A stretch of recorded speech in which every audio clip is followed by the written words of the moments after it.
We don't have a mic tonight, but I don't think that's going to be a problem for our group here. First of all, thank you all again for coming out. I know a lot of you were there Monday night and were part of the kind of Q&A input part of this process.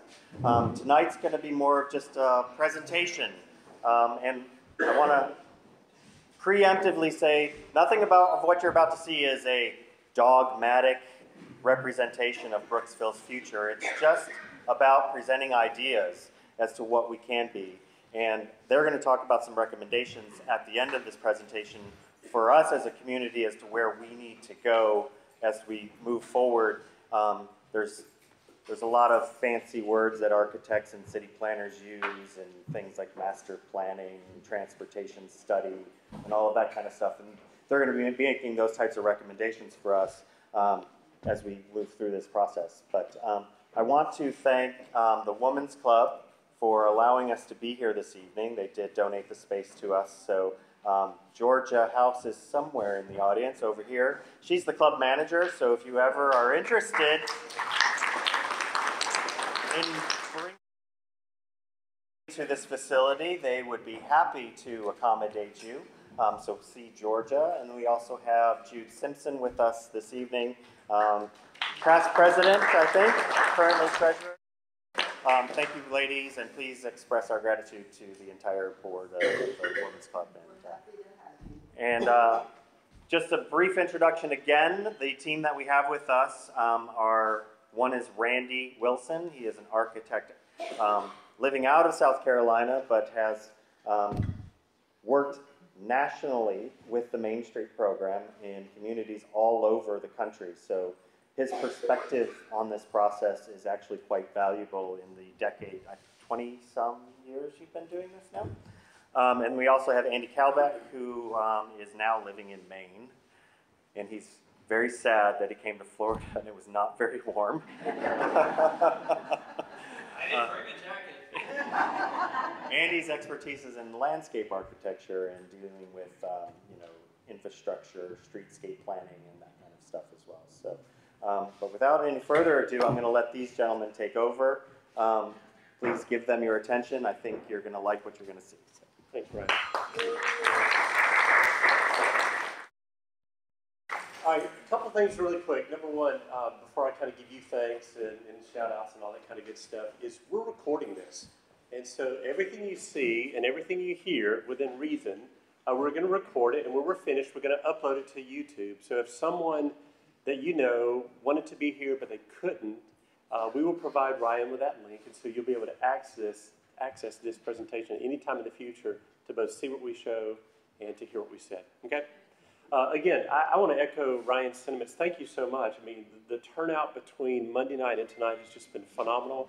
I want to thank you. I know there are a ton of things you could be doing tonight, perhaps even more fun than this, but you're here. And it just demonstrates your care and your concern for this community. We appreciate it. Now, the state of the state of Florida disappointed me. I mean, it's supposed to be the sunshine state. I literally think we've seen sunshine 3 hours in the last 3 days. And I called my wife yesterday and said, I was cold all day. And so I'm wearing a sweater in Florida, just trying to maintain my warmth. I want to thank a few people, Ryan and Tina Marie and Joanne, especially the staff of Brooksville Main Street. You guys have done a stellar job of welcoming us, touring us around, providing the networking and the contacts, the meetings that we've needed, and again, just the kind of marketing that you've done, pardon me, to welcome folks and get them there Monday night and tonight is stellar. So give those guys a big round of applause. So really quickly, the process was pretty simple. Again, I want to make sure everybody understands kind of what we are doing versus what we're not doing. This is just what we call a 3-day vision exercise, where we are, as Ryan put it so eloquently, we're showing you potential and opportunities. This is not at all a full-blown master plan. We'll address that in just a moment. But the process was to show up, go on a tour, see the environments, to talk to you, to hear from you, your aspirations for the future, and then to try to respond with some of our visuals and plans to what you've told us, okay? And so that was kind of the process. We met with a few property owners, not all the property owners we wanted to meet with, and hear this carefully, not even all the property owners that we're showing representations of their properties or buildings. And so if that's you, we want to say we hope we've treated your properties with utmost care and concern. And we meant no disrespect if we did something that perhaps you would have preferred a different approach. Finally, as Ryan alluded to, we are making some recommendations. In other words, things that we couldn't represent with drawings or with plans, and we'll just make those. And that leads me to actually the very first one. In light of the overwhelming response of you guys showing up and the care and the enthusiasm, dare I say passion, that you spoke your mind on Monday night, it tells us that there is a pent-up demand for you all to really, what's a good word? Take control of your future. Well, let's just be very straight up and honest. Brooksville is going to change, okay? Brooksville is going to change. The question is, are you going to manage the change on your terms? And I think that's what you demonstrated on Monday, is we care enough about this community that we want to manage the change on our terms. And the best way to do that is to do a completely holistic, thoughtful downtown master plan. And when you do it, there are 5 components that you must include here in Brooksville. And by the way, the first bullet normally isn't on the slide. But in your case, it needs to be in all capital letters and 72-point bold, because you guys are the poster child for a need for a traffic and a transportation study. But the point is, the reason I included that 4-legged stool is it's imperative that this plan be a balanced approach, that it's not just about pretty pictures, okay? That's not enough. When's the last time you've heard an architect admit that out loud in the public, okay? It's just not. And so what we would recommend are these 5 categories to ensure that this plan is truly going to be holistic in nature and address the very issues that you're facing. Only one slide each to illustrate each of these. You definitely need a transportation study. I can't remember who it was, but if you're in the room, you ought to raise your hand when I ask, because you got the biggest shout out of all when you said we need to revert the one-way pairs back to two-way. Who was that? There you go. Okay. And the applause was overwhelming. And you need to know, from our perspective, we couldn't agree more. However, that is way outside of our pay grade. That's outside of our expertise. And so that's the first thing you need to do. We would absolutely intuitively agree with that recommendation. But there are a lot of factors that have to go into that. And so as you'll see tonight, we didn't touch that because we aren't qualified to touch that. The second is market analysis. It's imperative that you truly understand the market dynamics affecting your place and the local dynamics of your local economy. You need to understand who truly is shopping downtown and who's not. What are they leaving for? You need to identify your primary trade areas, your secondary trade areas, so that we heard rumors of different businesses and restaurants opening and closing, and oftentimes that's just a bad market fit. They didn't do their research to realize the right use in the right place. And armed with that information, a proper market analysis will give you very specific information about the kinds of businesses to target. And that will aid Ryan and the city to know which retail to retain and which retail to recruit. Branding and marketing, I think, is a very, very effective and important part of a holistic plan, too, because it allows you and your community to market yourself in a professional manner. It also addresses some of the issues you talked about the other day, whether it's additional or changes to your wayfinding system, the way you represent city government versus your tourism versus your Main Street program, and just plain old tourism and marketing. And so you can't underestimate the value and the importance of a branding and marketing plan. And of course, design and planning. And this is the kind of stuff you're going to see tonight from Andy and I. And the point here is just to make sure, remember the big word we used the other night, vision? People want to see things.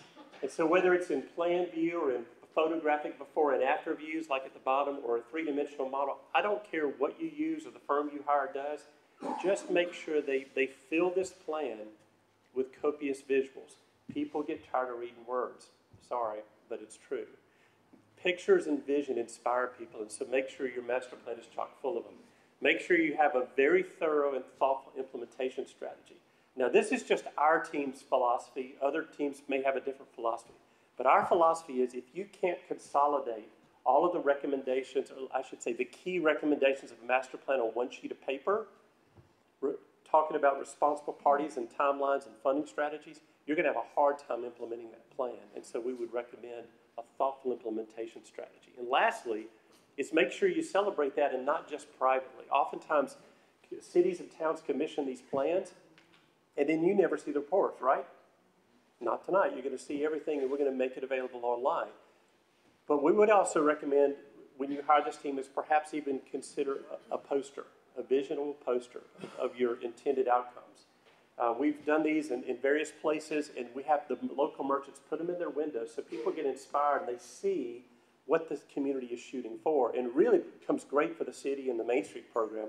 Whenever they apply for a grant, they could fold the plan up in the grant application, and that way the grantor sees how this specific asks fits within the context of the larger plan. In other words, they know that this is purposeful in moving your community in a clear direction. Okay? So I said my piece. I made the recommendation first because we wanted to make sure you understood there is a lot more study that needs to take place in Brooksville than we were allowed to do in these 3 days. But now, Andy and I are going to show you what we've accomplished in our recommendations and thoughts and visuals for the last 3 days and what you heard. Excuse me, what you taught us. And right on that, to be specific about the areas we sort of honed in on, and I'll just literally delve into some of the vision and planning and some renderings that Randy's going to share. You know, there were 3 areas that we met with Brian on early on to talk about, and you know, typically what we do is we like to address gateway points, which are basically sort of the portals as you are coming into downtown. It's one of those, typically there are areas where you could start to make an initial statement, you are approaching something. So we were, you know, very creatively calling this the West Gateway, as it's on the west side of town, and then the East Gateway, which I'll get into a little bit more specifics on where those actually lie, what is there. And then, obviously we spent a lot of time in downtown because we heard a lot about downtown, and frankly we were hired to come here to talk about downtown. So the first area is this West Gateway area. This is Ponce de Leon, this is Broad Street. There's an existing, I believe it's somewhat occupied retail strip center that's here. I think Dollar General sits over just to the right here. You know, again, a real prominent location where, you know, the situation of, granted, it turns to one way up here, and Ponce does pull people out, but it's one of those spots where it's very obvious this is a location that has an opportunity to really set the identity. You know, this is a real crude Google image, but the point I wanted to make here is that it's awfully gray. You know, you all live in Florida, arguably one of the greenest states in the country. It's gray, and it's also flat. It's dominated by basically asphalt. You know, to some extent, we can't control the amount of asphalt here because it's serving a purpose. It's called traffic. But we can start to soften all that, and we can start to portray it better that creates an image and a front door entrance that obviously has a greater presence to the downtown. You know, these are pretty straightforward. Typically, it revolves around what I like to just generalize as cosmetics. It's landscape. There may be lighting. There may be some maintenance issues. And then over time, you get through a branding study, those sort of things. You incorporate the graphics, the brand, and you bring some of that celebratory information out to the edges of downtown. In this case, there's also the opportunity, hopefully over time, to start to work with private property owners, particularly in that strip center, to upgrade, enhance the facades, do some things to that help to create a better image. So we've developed a plan, and just to get everybody oriented again, it's the same orientation as that photo I showed you earlier. Broad is on the right here, and then Ponce de Leon is literally running north-south, Family Dollar on the right. You know, again, really simple gestures of just landscape and streetscape. All of those little circles represent a new street tree program that could be implemented. There's a little trick that we like to do with parking lots to separate them from areas so that you have a defined walk area, you have a landscape zone, and then you have a parking area behind that. You know, building up, we noticed while we were here actually that they were starting to do some further walk connections in this median. You know, you give it a treatment that says that, hey, this is a Florida Boulevard and you're coming into downtown Brooksville. Taking that a step further is, you know, currently there's a propane LP tank on that corner. We'd love to see that relocated, obviously. And, you know, that's an opportunity to do some sort of singular element that could be anything. We're showing a fountain. It could be a sign wall. It could be something that just starts to celebrate Brooksville. Obviously, you incorporate some further landscape that has some more layers to it. You know, palm trees, what other crepe myrtles, things that give it some color, things that give it some texture, those sort of things. And, you know, back to the notion of working with private property and, you know, the efforts. I mean, this is just a few images that, you know, the drama that can be created by just the streetscape edge of tree planting and some underplanting under that suddenly gives you a separation from just asphalt to asphalt, really starts to set the tone. You know, this is a great example of some internal landscaping on parking lots where you get trees and islands, it softens it up, and oh, by the way, I hear it gets a little warm here at some point. Maybe not at the middle of January, but, you know, shade is obviously awfully nice in parking lots for people when they're, you know, when they're shopping and moving about. You know, and again, just a good image that you know, things grow well here. It's not hard to implement. The second gateway area, we're going to now jump all the way over to the east side of town. This is Broad. This is Jefferson coming in. We've got, I can't remember the name of the service station, but it's on the next slide. Here, that's pretty active. These are all former service stations. This one's been renovated. There's the little farmer's market building there, and then of course the truck is there to that signals you to Florida Cracker. You know, again, it's sort of that same situation. While at least there's some green in here, it's dominated by asphalt. And what we like to do is, you know, a planner term, if you will, is let's try to recapture some of that asphalt and turn it green. I mean, it's sort of oversimplification. But there are areas, particularly along the edges, that start to set that up and that we can utilize to just sort of do some beautification and pronounce that. Again, really sort of the same opportunities. The only difference as the other gateway is that this particular site offers a long-term opportunity that I think is pretty exciting. And it's a way to also do some things with the crosswalks. I didn't mention the crosswalks on the other end because of the traffic volume. This goes back to the traffic study.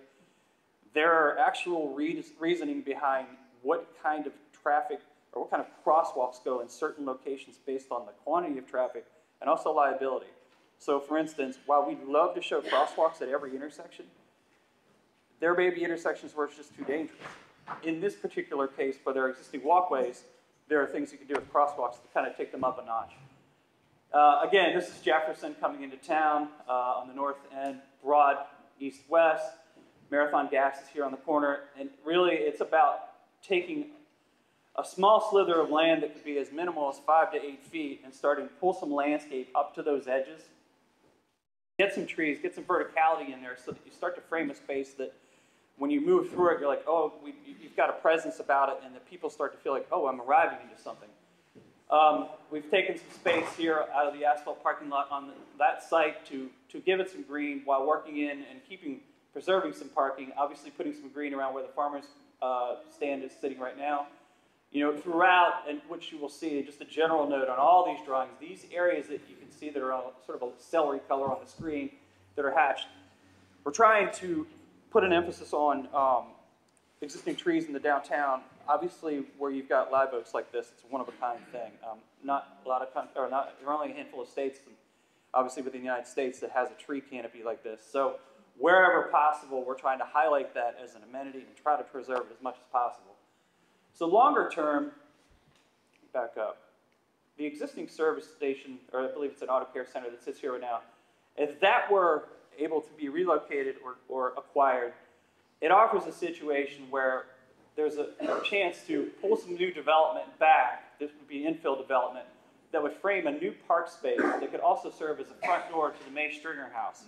What that also does is creates this green zone that you now move through when entering into downtown. You know, it could easily then incorporate another element on the corner, whether it be a fountain. I know we're showing water. It seems the natural choice, and we heard about that a little bit, actually more than a little bit, and it's sort of common treatment in Florida. But, you know, that could be a singular element that, again, starts to highlight the entry into downtown. Could be art, could be sculpture, could be signage, could be all kinds of things, could even be just a plaza. In tandem with that, we'd love to see a more active use then start to occupy this service station that's been renovated. You know, whether it's food, beverage, we heard ice cream. They're ideal things that get some activity that start to frame that corner. It could even be a public use, whatever that may be, visitor center, something to that effect, that it just starts to build some activity on that corner as you're entering into downtown. And, you know, back to the treatments, you know, those are opportunities to do things within the crosswalks that aren't just stripes, whether it's, you know, stating the town name, you can use color, you know, a theme. This is obviously in a music district. And back to just the simple landscape gestures, while it is a tight zone, there is actually a service station behind here where you take that 5 feet, you live in a climate where you can plant it heavily, it grows out and it starts to frame the space. And this is another little trick that is obviously quite simple, but it's, again, back to that zone. Is there's a walk here, you've got a green space, and you use a low hedge or shrub area to just essentially separate asphalt from asphalt and create a vertical space. With that, we spent obviously the majority of the time working in downtown, looking at predominantly around Main Street, and then the immediate blocks east and west over to Brooksville Ave, and then North Orange. Again, just to get everybody oriented, Town Hall sits here. This is the library. Courthouse is pretty clear, the north and south. Thanks to you all, a lot of this is what we heard. We also observed. You know, I think a lot of it's pretty straightforward. The pedestrian-friendly aspect needs to be enhanced. Anything we can do to recapture space that's not being used for anything, like I believe Randy mentioned the other night, all those yellow striped areas out there on asphalt, you're not supposed to park in it. You're not supposed to drive in it. So what can you do with it? Those are all areas we can recapture for things that are amenities to the downtown, and they might serve a purpose of, in the interim, doing some traffic calming as well, which I'm going to explain a little bit here further. Obviously, we heard a little bit about parking too. There's a lot of parking here. I would agree. It's not easy to find. It's taken another step towards wayfinding and getting a parking system in that would come out of also a transportation study to just, as a visitor, know where you are and know where you can park. The physical aspect of parking in the downtown, there's plenty. It's just the legibility is not very clear. Obviously, we heard about, you know, we'd love to see more people living in downtown. That brings the active vitality to downtown. It's not just an 8 to 5 crowd. You've got people here all the time. The big thing I want to emphasize here is that we're doing improvements now that can be flexible in the future. Let's just say you go through a transportation study, and lo and behold, we can get rid of the one-way pairs. Things that we're going to show here can be implemented, and they wouldn't impact any of those decisions. They're done in a manner that they would work in tandem. So we've developed a plan for downtown. Obviously, City Hall again up at the top, Broad and Jefferson running east-west in the center here. These large red blocks represent infill and some new building opportunities we'll get into in a little bit more detail in a minute. You know, the courthouse block we feel obviously is pretty special, and we've got some further thoughts on that. We're going to get into greater detail. What we're going to do is walk through each sort of block area individually, and then Randy's also got some renderings that fall within those areas as well. So starting at the north end block, City Hall is obviously here in the corner, Public Library again. Again, just the general note of we've got some pretty mature trees that we like to emphasize. One of the things that we observed in discussion with Ryan is that this Howell and Main intersection is a little bit, I want to say, just off kilter. It's a tough understanding, and there's a perception to it that and we even experienced that when you drive in, you don't realize that you've got a turn to make. And it's the same going out of town as well, up Howell. One of the ways you can do that, which is a nice little downtown and urban solution, is to introduce an element in it, and you actually put it in a small circle. I mean, it's a classic move for a downtown where you put a small circle in there. It causes enough of an interruption and hiccup to make that move and slow people down, but also to pull people through effectively a little bit slower and obviously safer. Opportunity, again, to put something in the center of it, whether it be a fountain, whether it be a focal object, or something to make a statement. Obviously, with City Hall and the Public Library lying on that corner, you know, it makes good sense with the relationship with that as well. Then moving down Main, you know, the sidewalks are narrow, but they're usable in terms of outdoor amenities and doing things to activate that. There's a little bit of a trick that I'm going to share with you regarding the parking base. We have kept the parallel parking on the streets because we feel that it is an important gesture in the interim and an attractive mechanism for looking for retail spaces. If people are looking for retail to rent or to utilize, they're going to be looking for parking. With that said, we've also, the battery's dying here. If the, what we've also done is tried to extend these bump outs as much as possible to capture space for outdoor amenities, whether it be cat-A seating, planting, you know, you can adjust those according to the uses that are next door as well. For instance, the Main Street Eatery could have space in a bump out that would offer some outdoor seating and chairs and dining areas in those locations. You know, back to the parking lots and edges, obviously some general landscape things over time. Hopefully we can work with private property owners to get some of that greenery in downtown, start to build the canopy within downtown. It softens it. It just makes it more comfortable for all the users. We are showing an infill development opportunity right here on this corner. You know, we think it's key that you keep, particularly those first 3 blocks into Main Street in the downtown. You want to keep that edge solid. You want to keep that core, if you will, and what we like to very delicately, you know, refer to as well, it's a missing tooth. Ultimately, we would love to see a building there. This red box represents the potential for a relocated bank drive-through that we're going to talk about a little further in the next area. You know, reworking that so that the drive-through function can still happen, but it's going to open up another opportunity on a lower block we're going to share with you in a second. And, you know, just some images to reinforce it. I mentioned that zone of, you delineate the parking, you treat it in a way that it matches a sidewalk treatment. And what that does is visually, it starts to make it look like it's even more pedestrian friendly. You eliminate the asphalt, and then it also serves as a stage as if you want to program it. That's a fancy term for it, if you want to put things in it. You know, you go back to, let's say we have a restaurant space, and they would like to have some more outdoor seating. Well, you work with the city and say, well, we could add some more tables and chairs. This is literally a platform that's sitting within a parking space, just like that. You know, there are a lot of different ways to tackle that. This is obviously a much more contemporary and modern approach to providing seating. Kids love this stuff. These funky forms, they love to lay on it, they love to move around on it. This whole thing is designed in a manner that it can be moved around. You know, it could literally go from one location to another. And then just activating the street and providing space for it. You know, we always think about retail from building storefront out. You can utilize things like trucks, food trucks, and movable items where you park them, and you've got a storefront on your right. You've actually got activity and a function that's happening even on your left as well. And just 2 more examples of how, you know, you can incorporate those things, whether it be, again, another type of seating. This is, again, another example of one that can be moved around from place to place. And then things that are a bit more interactive, where you provide things for people to do, whether it be games or things to act, you know, it could be art activities. We've seen them with kids. They have outdoor chalk paints and things that you can do on that. We're going to move down a block now, and this has obviously been a full topic of discussion in the 3 days we've been here. Jefferson Street, obviously here. Broad Street, obviously here. If you want to call that the raceway, then I guess all of this would be the interior, or the what do you call the interior of a raceway? Yeah. So Pit Row is where the county courthouse is now lying.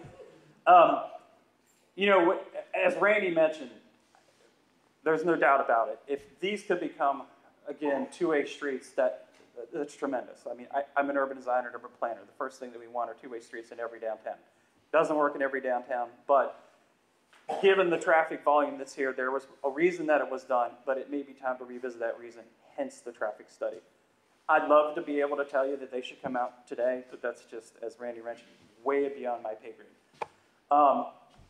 Main Street, however, now let me back up. However, what we can do in the interim is, currently we've got a street light here, and we've got obviously a stoplight here.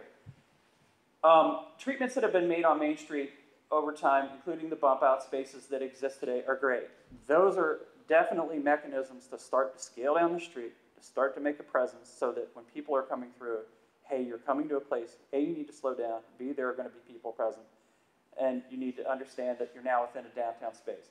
That same application can now start to be stretched out east-west along Broad and Jefferson. So what we have introduced are larger bump-out spaces, particularly at the first corners of Orange and all the way over to Brooksville. That's going to start to give people a little bit more warning as when they're coming into downtown, you're coming to some place. So instead of being able to blast all the way up to the light, they're going to get a little hiccup. Over time, ultimately, it would be great to see those extend as far as they could.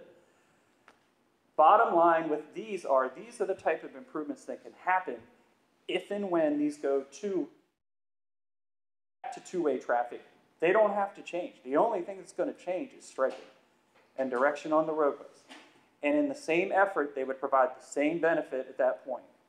Again, great spaces for seating, cafe space, all of those things. And Randy's going to share an image with you that really captures that.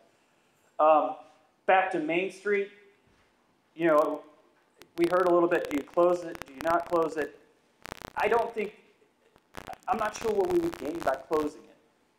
But what we can do is to start to treat it like it's more of a space and a place than it is a street. And one way to do that is to design it in a manner that it is basically a plaza that you can still drive through, but you can also control it in a manner that if the city wants to close it once, twice, however many times per week, per month, it gives them the flexibility to shut it down there, and then it truly is a large public plaza that then connects back to the courthouse. Also gives you a lot more space for programming. You do that in a way that you remove the curb lines, you come in and it's literally made up on a small intersection here, so it's flush, and it connects great we're out line with Mahler, still provides some parking spaces, potential retailers here, but at the same time, space lots that we shared with you prior. An infill corner, really common, obviously you're 100% corner, block. It's a definite economic development opportunity might offer some residential as well, and hopefully some additional retail space. Obviously, we're taking out drive-through functions here, hence the potential relocation of that. This site over here, we understand there's obviously some bank ownership property that may offer some solutions to that.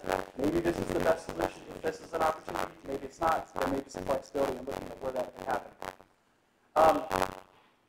You know, again, tree planting wherever we can fit it in. We've got trees all over the place. One of the things that occurred to us and that Ryan brought up on our early walk was, you know, these trees, again, are tremendous, the oaks that exist on the courthouse.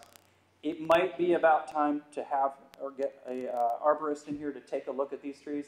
I'm not an arborist, but I do know that there is some dead wood on those trees.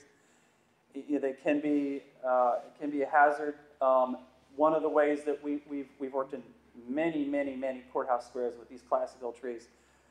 The other portion of that is to have a plan for if and when they do die and they do go. You know, you can imagine the hole that that's going to leave. You start to think about places where we are basically locating replacement trees. So we're showing two zones here, a large bump out at each corner on Broad and Jefferson, and at these corners that at some point in the near future would be good spots to get replacement trees in there. They're going to take years to grow to even come close to that. So those locations are called out now, and at least preserve those areas to start to set those and replace those longer term. And you know, just a couple images back to the curbless section, if you will, of Main Street. You know, this is an example of where the curbs are taken out, and it's a clean space. It's treated in the same manner. This is probably a little bit more similar to how it will be treated on Main Street. You know, you do incorporate some trees, but it's just a free-flowing space. You've got a lot of area to move across, and it serves as a plaza.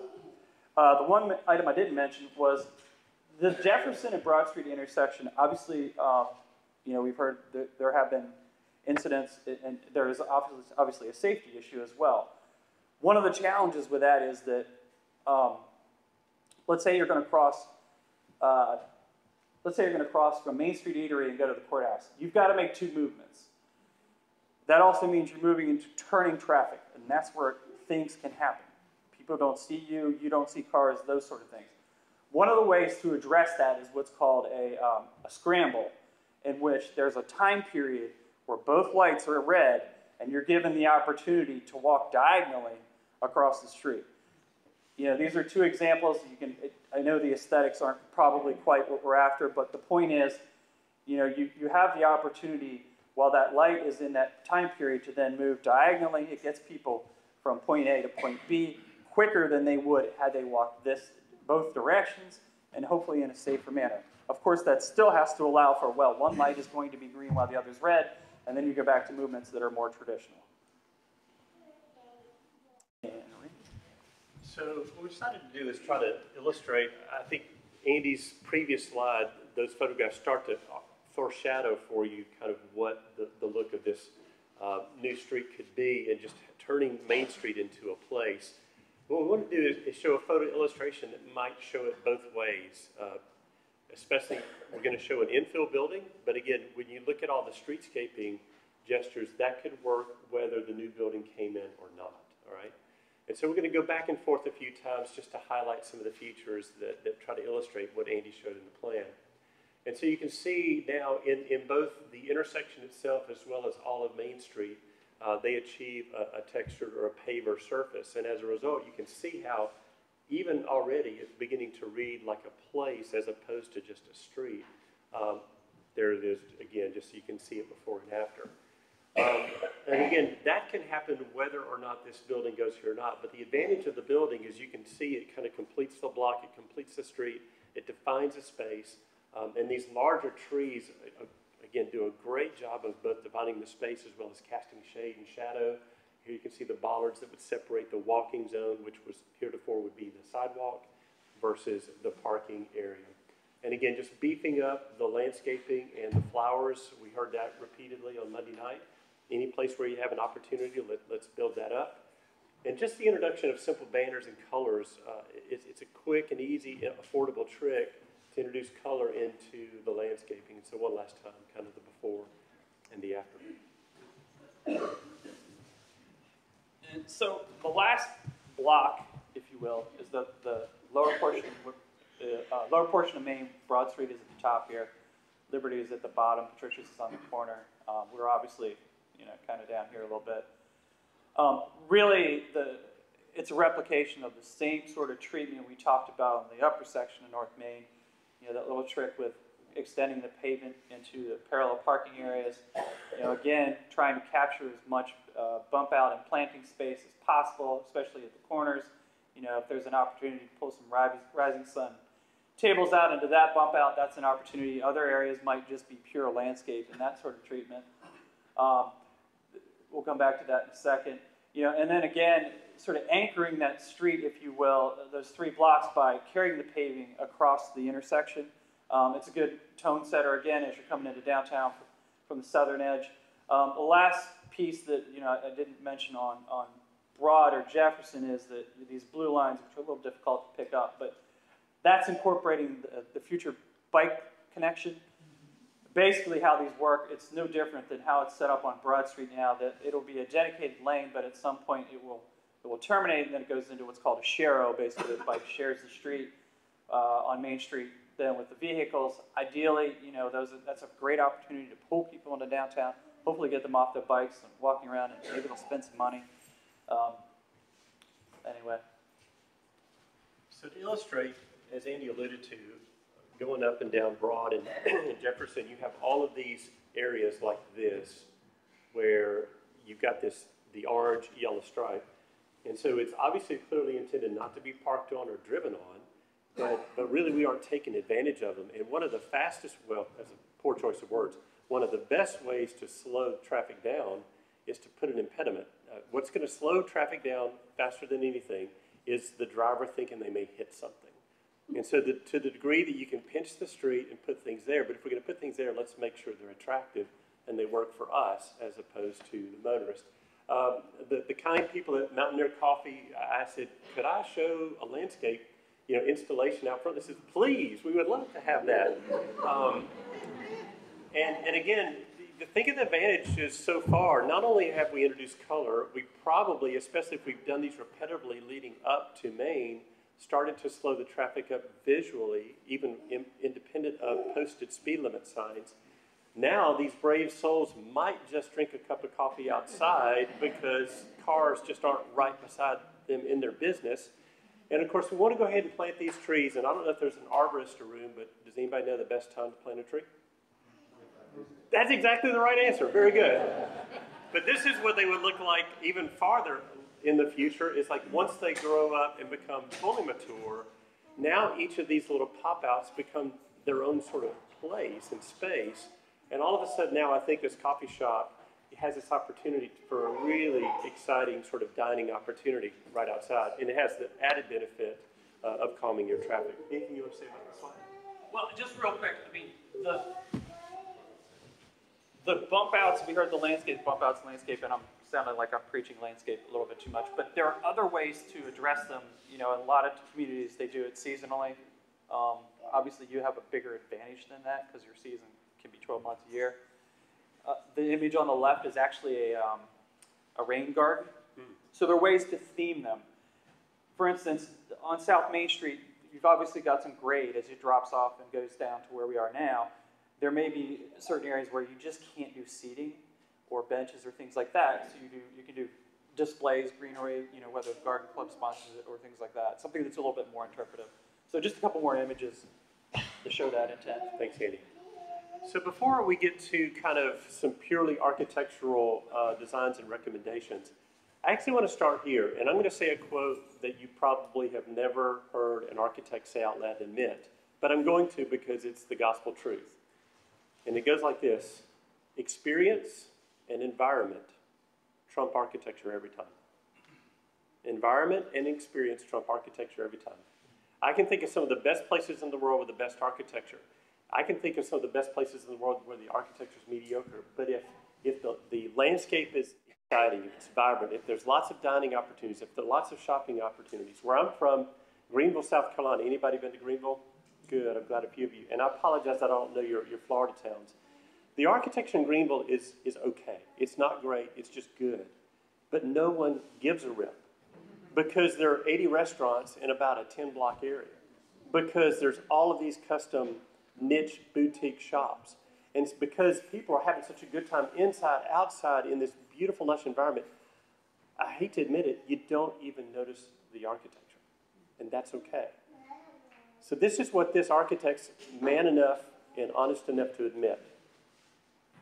Sometimes you can spend less money and achieve greater impact than doing expensive streetscape gestures and expensive facade renderings through the use of what we call vibrancy amenities. These amenities take a whole host of different forms, and different kinds work better in different kind of locations. So the first ones that I'm going to talk about are the kinds that I would say go into the public realm where the sidewalks are your hard spaces. And they're the things like your colorful bistro chairs. It's the flower baskets that hang from the poles. It's the colorful umbrella tables that allow you to dine underneath an exciting environment. You remember this slide from Monday night. It's allowing for restaurants to eat outside, and even if you have a narrow sidewalk, you can do gestures like this with these fold-down tables to allow for pops of color and pops of gathering of people in the downtown. We already showed you many examples of these parklets that you can accomplish by taking up one or perhaps two parking spaces. Again, it would be at the request of the business owner to increase the size of their sidewalk for dining opportunities or for interactivity opportunities. But the point is simply this: populate your sidewalks with the kinds of gestures that would make you want to stay there, the kind of gestures that would make a strong visual impression, for interactivity, for colorful flowers, for comfortable benches. And again, we've talked about this on Monday night: musical opportunities, interactivity opportunities. Allow buskers. I actually worked in a town where they had an ordinance prohibiting students from playing instruments on the sidewalk. Isn't that the saddest thing in the world? And so what we want to do is just create these moments in your downtown, and all of these things introduce splashes of colors and activity, because what we heard Monday night over and over again, and we couldn't agree with you more, is all these people are driving through our town and no one's stopping. But if you start putting these things out, all of a sudden they have a reason to stop because they see so much vibrancy and activity going on. In your green spaces, put the kinds of things that you could produce interactivity in green spaces, such as the world's favorite sport, cornhole, which now is an official sport on ESPN occasionally. So, you know, but if you've got some lawn space, I love playing bocce ball, giant Jenga, but again, don't forget, and of course, Tina Marie, I know you probably do a great job of this, is programming. Is if you've got these places, programming. You don't always have to do yoga inside. Let's do yoga outside. You don't have to do guitar lessons always inside. You can do it outside. And then, and again, now some of these you would have to get permission, of course. But you've got this courthouse square with this courthouse lawn. And we work in a lot of places. Most recently, we did a master plan in Shelby, North Carolina. They had this beautiful courthouse lawn. And it was so pretty, no one dared get on it. It's like, what's the point? I mean, it's yours. You should be able to enjoy it. And so what we did there was we put off these colorful, movable chairs that people all of a sudden began to come out of their offices and eat in this lush lawn that actually belonged to them. Now, this image, ironically, is from Ponce City Market in downtown Atlanta. What you're looking at, shockingly, is a parking lot. This is a pop-up park in a parking lot. But the only thing I want to draw your attention to is this thing back here. All it is stage structures with some white plastic. And if you're below the age of 30, even some old folks like me know what these are, it's an Eno hotel. And people can string up their hotels. And I see a young lady nodding her head. I promise you, if you want to get the young people back in your downtown, these are the kinds of things that you need to do. And you've got opportunities for it. Now, this is something we're doing in the town that I work in all the time. We work with the local art programs for the high school and a nearby technical college. And we gave them each 4x8 sheets of plywood, and they created custom miniature golf holes. And at certain times of the day, we put them all in one place. This is just a corner pocket park. And so you can play a 9-hole course of miniature golf. And at other times during the year, we disperse them to the neighborhood, the downtown.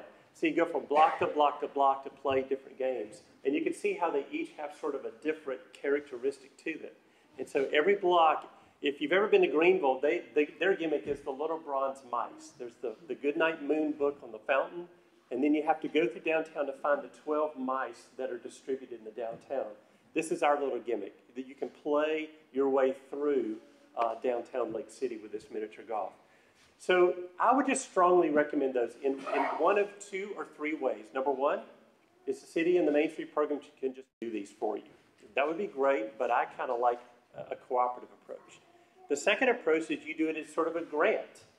The whole way we got started with this is a colleague of Andy and mine. We were doing a project in Delaware 2 winters ago, like the frigid Florida of today. I'm just kidding. But it was really cold and it was really gray, and the city manager lamented that it's gray 9 months out of the year. And so what we decided to do is instead of offering facade grants, we offered color grants. And anybody that was willing to put color on or in front of their building would receive a rebate of a reimbursement, just like you do on a facade grant. And as a result, their whole downtown became populated with interactivity and with color.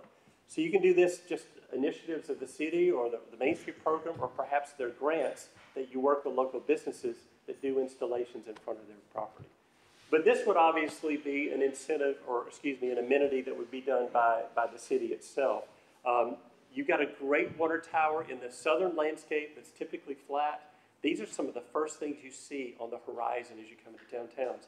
So take advantage of it from a marketing perspective. I do like your text and I do like your seal, but I think this might make an even greater visual impact from a distance. And all of a sudden you've made a statement. And I think this is a graphic that was developed by somebody on the Main Street board. I mean, this is a free billboard, guys. And so you might as well take advantage of it. And if you didn't know it, there is no law that says you have to paint a water tower white or baby blue. Just in case you didn't know. All right, so now I'm finally going to talk about buildings. It's about time, right? But I want to talk about facade grant approaches. And I'm aware that your CRA already is doing a great job at this middle approach. And it's just like any facade grant that you would expect.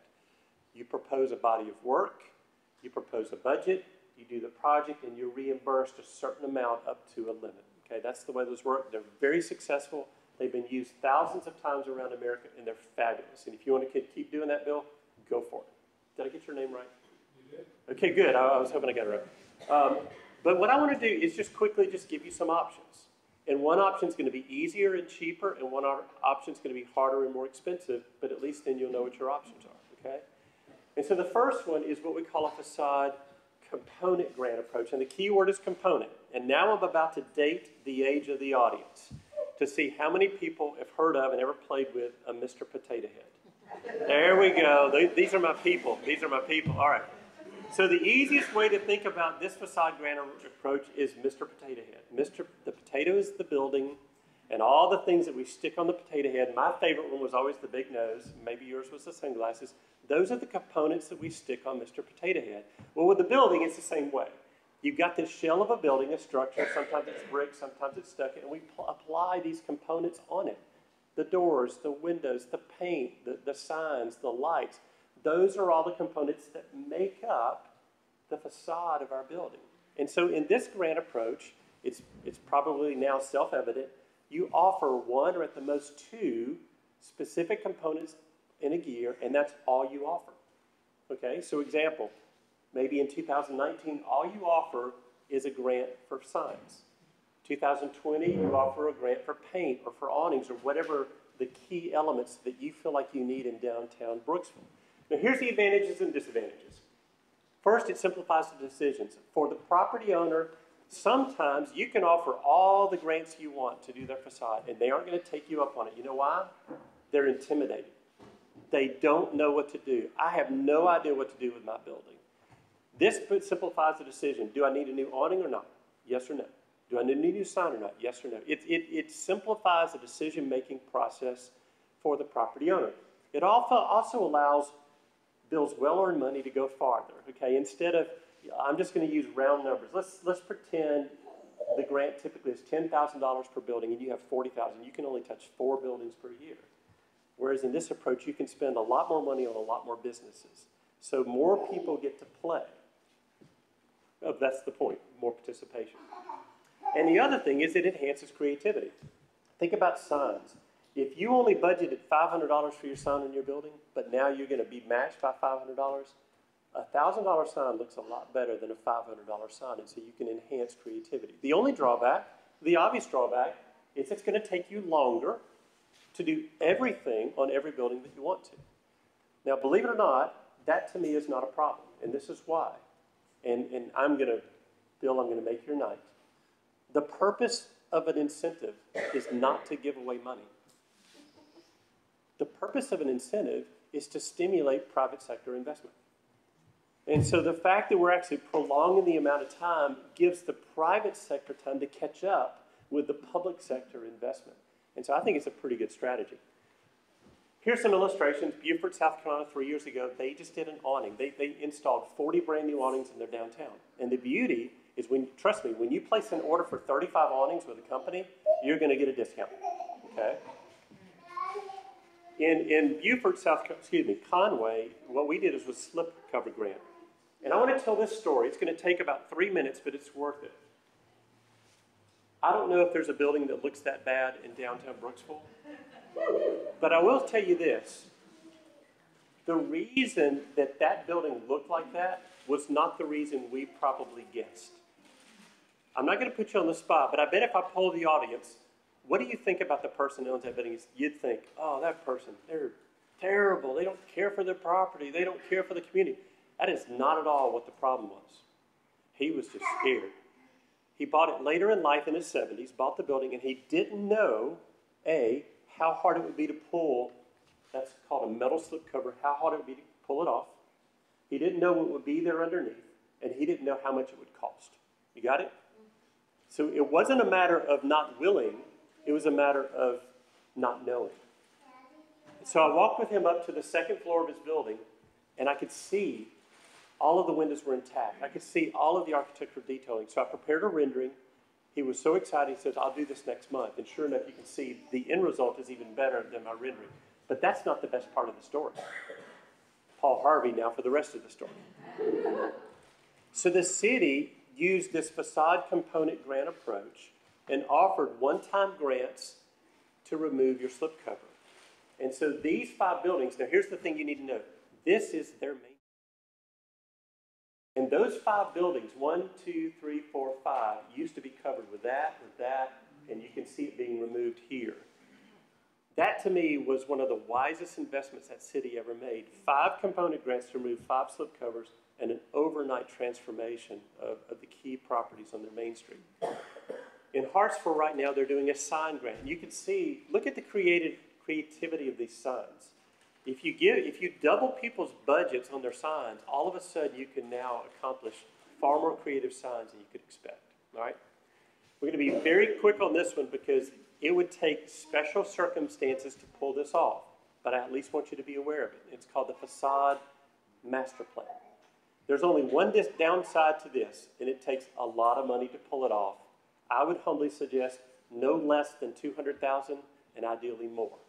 But it could be, perhaps like the two cities I'm going to show you, you receive a Department of Commerce grant or some kind of grant in that amount. If you do, then the local nonprofit or the CRA or the Main Street program can administer an overall, like block by block, or multiple building construction project where that local entity administers the project. They have a single source of design to make sure. I heard on Monday night, I applauded y'all for saying it. We want to improve our buildings, but we want to be sympathetic to our past, and we want to honor our preservation, heritage, and history. Then a single source of construction. In other words, now the individual property owner, they don't have to figure out what to do in their building. Somebody else is doing it for them. They're going to design it for them. They're going to hire the contractor for them, and it just becomes a city or a Main Street or a CRA project. What happens, what has to transfer is the property owner gives that entity an easement just to the face of their building for a prescribed time. And that allows the public agency to improve the face of their building. And what can happen is an overnight facelift. This is the little town of Union, South Carolina. Now, again, these circumstances were remote, but they landed a $900,000 grant, and we did 88 facades in 18 months. Imagine about the impact of 80 facades being done in 18 months. This is the teeny tiny town of Whitmire, South Carolina. They received a $200,000 Commerce grant, and I believe we did 17 buildings, I believe. And so this is the before, these are our renderings, and here's just some samples of the after. So again, I just want to give you all of the grant approaches, and Ryan and Bill, I will write up all of these in the report so you have them. But the last thing I'll say before I show you your buildings is, y'all remember my golden rule from the other day? He with the gold gets to make the rules. So if we're going to give this money away, then I think it needs to be reviewed to make sure we're honoring the past and these buildings look their best. But the approach we're going to take is not you cannot do this to your building. The approach we would take is be highly illustrative and say, these are all the things that you can do in your building and that would be acceptable to us. And that way you empower the property owners to know what they can do to their buildings to make them look fantastic. So let's take a look at some of your buildings. We're going to take, 4 or 5. So this is obviously Weeks Hardware. If you haven't seen the historic photograph, this is it right here. And so unfortunately I did not have enough time to render the removal of the stucco to go back to the brick. That would obviously be a difficult job, but I think it would be great if you could. But what I'm going to illustrate here is the facade component approach. So if they were able to get a storefront kind of grant, then they could fix up the bottom. If they were to get a window grant, then they could fix up the windows. If they were to get a painting grant, they could paint the stucco. And if they got a signage grant. And so again, it's just one of those things you would just layer it up over time. You go from before to after. But this could apply even for humble buildings. You know, this is a very humble building on, is this Ponce de Leon? Fort Payne, thank you very much.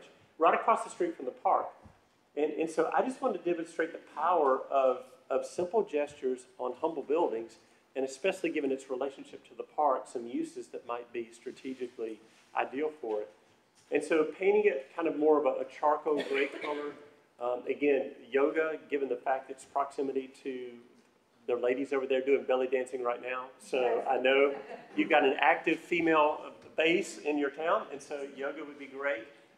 Even a health food store, you know, just promoting healthy living. And again, it's a pretty small investment to go from this to this. And again, some murals on the side, and perhaps, I know right now a lot of your murals are very historic, but maybe you also want to explore some contemporary artistic murals as well to complement those. I dined at Main Street Eatery today. I can vouch for the Cuban was better than anything north of Havana. It was really good. I did not dare what was the chili that's you don't want to eat? Yeah, that one, yeah. I was not brave enough for this. What's that? Oh, that's your place. That's right. I remember you now. That's right. I will try it just for you. Okay. Okay, so may I don't mean to put you on the spot. What is your name? Peggy. Hey, Peggy. Meal really was good. Now, I did not ask Peggy's permission for what I'm about to show you, so I pray you like it. And if you don't, I will work with you to massage it any way you want to. Okay? Go for it. Okay. Yeah, it's easy when you're talking about somebody else's building, right? Well, first of all, I think you all know this building has gone through several iterations in time. It used to be 3 stories. There was a fire, then it was reconstructed as 2. I really love this kind of in-between iteration. And what I liked about it, Peggy, was just the way the canopies kind of respect the architecture. But I will tell you this, there's probably a reason you put up the awnings, and I can show you ways to do the awnings that would also respect them. Okay, no problem. But anyway, this is going to be kind of the inspiration for what I did. And so I'm going to work with kind of what's there, but you're going to see we're going to go back to this canopy approach and do the transom glass, so you get the best of both worlds. You both get natural light and you get sun protection. The only other thing I did is, my suspicion is that sun has a lot of sentimental value. It's been there a long time. So in the first iteration, I want to keep it right where it is. But I borrowed the main title and I just redid it here in kind of the green with a white border and then a red cast shadow. But in the next one, if you really want to be a little ambitious, I really kind of like it. And I'm just going to borrow some of the language from the existing signage and I'm going to put it on the building itself. So we're going to put the main title up here and we're going to put all of those subtexts that currently exist on the signs here in this sign band. And I think it kind of does the best of both worlds. It's both a historical reference, but it's still pretty clearly contemporary. So I kind of like that one. I hope you did too. All right, now this is kind of one of the big, bold ideas as well. It was our understanding, and I hope we understood correctly, that a lot of this building is not being utilized. Some of it is, but a good portion is not.